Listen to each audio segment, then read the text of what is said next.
Hey everyone, Dr. Steve here again to make a little video to talk to you about different muscle contractions and how they might help you with increasing strength, range of motion, and hopefully decreasing some pain given on certain conditions that you might be having. So let's familiar ourselves with a few different types. The first, called a concentric contraction, is the most common type of muscle contraction that people will do when they're going to the gym or anything like that, and the one that they're most familiar with.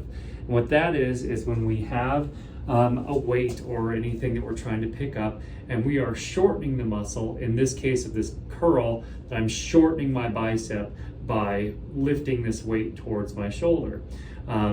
This type of contraction is pretty good for helping us build general strength, and it's the one, like I said, that most people are familiar with when they're doing any type of training.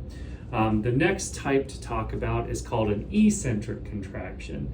And what we do with those is that it's kind of like our concentric contraction that we need to get up to start here. But what we're doing is we're still contracting that muscle, but we're lengthening it as I'm contracting it. So what I'm doing here in this eccentric contraction is slowly letting my bicep get from the shortened position at the top all the way to this lengthened resting position, but I'm not just letting it fall down quickly with gravity. I'm resisting gravity, trying to pull that muscle down.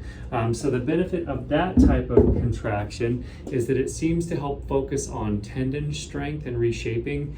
So it can be really helpful in cases where we have a tendonitis or tendinosis of some sort to help get that tendon to rebound and become more healthy and cause less pain going forward. There are some drawbacks to eccentric exercise, that it tends to be a bit more tough on muscles, so you have to be careful about doing too much of it, especially if it's not a type of training that you're familiar with doing.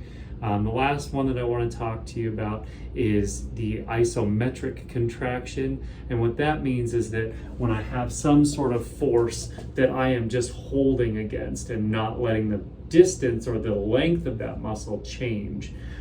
These types of contractions have been shown to help deal with pain in certain muscles. So if you have pain in a particular muscle and you know how to contract it against some form of resistance, or just contract it as hard as you can without lengthening it, there's a chance that it can help decrease some pain in that muscle.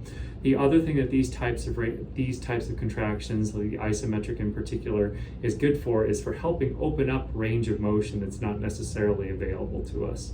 With traditional stretching, we will tend to just kind of look at lengthening some muscles. Let's say it's like my pec here, by reaching backwards and lengthening that muscle against some form of resistance. So I can go against the wall and pull on this muscle here, and that'll feel pretty good for a little while. It'll give me a bit of length in that tissue, but then it kind of goes back to where it came from. What we can do in these situations, if I don't have the range of motion that I'm looking for, is to use isometric contractions to help open up some of that muscle length under a process known as reciprocal inhibition, which I've talked about in another video. So for our pec example, what I would end up doing, instead of just pulling here past the range of motion I have, would be I would find how much range of motion I have, block myself a little bit by turning into the wall, contract this muscle hard as I can feel, safely doing so, and then see if I can go a little bit further actively by pulling even further back, and that's my new barrier now. So what I can do then is again push into here as hard as I feel safe for about 20 seconds or so, and then I'll relax and see if I can reach even further back. And you can see that that gives me a lot of range of motion quickly. So those are a few different types of contractions and how you might be able to use them in a few different situations beyond just building traditional strength with our concentric contractions. You can look at doing some tendon stuff with the eccentric contractions, and then maybe decreasing some muscle pain with isometrics, where we're just holding, and then also increasing range of motion using those same contractions. If you have any questions about this kind of concept, feel free to reach out to me. Otherwise, you guys have a great day, and we'll see you next time.